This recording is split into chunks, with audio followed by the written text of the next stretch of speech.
Mga kikoy, tignan nyo yung pares nyo. Smoke meat o kiniing. Yung pares nitong puspus or faraan, wild mushroom. Yung mga kikoy, lutuin na natin. Baka lutuin pa ng iba.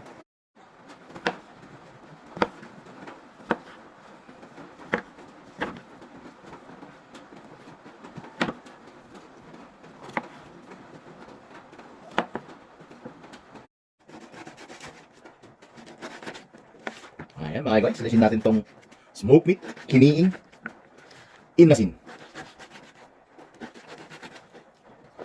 Ito maganda mga kikoy.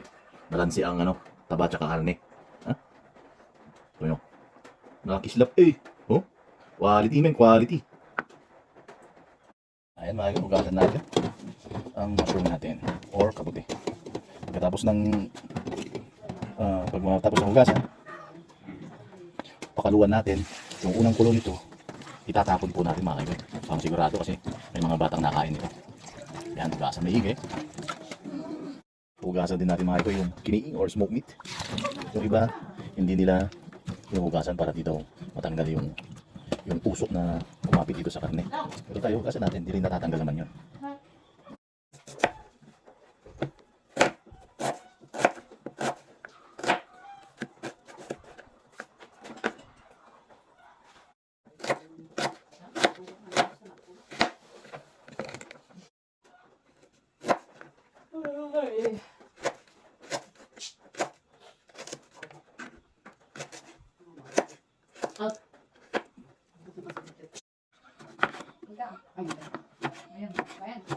Okay.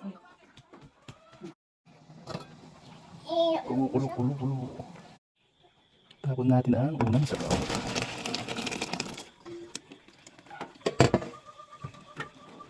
Ayan. Basan natin.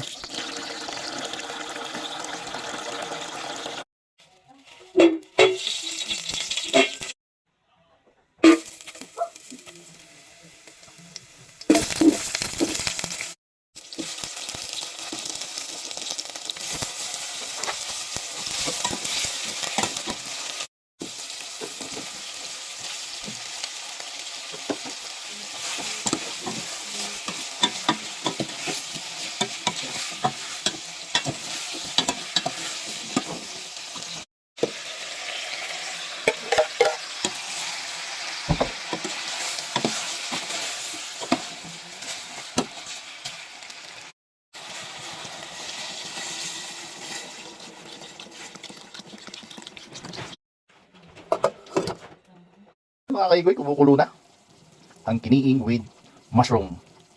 Mga kaigoy, kumukulo na ang kiniing with mushroom. Yan mga kaigoy, kumukulo na. Ilalagay natin ang pampalasa natin. Shipons. Kumukulo na po ang kiniing with wild mushroom. Tawag namin dito, puspus or faraan. Lagyan natin ng asin. Yan, kontrol lang ang asin kasi yung kiniing natin may asin na yon. Or yung smoked meat. Paminta, black pepper, durog. Po ang ingredients natin dyan nilalagay.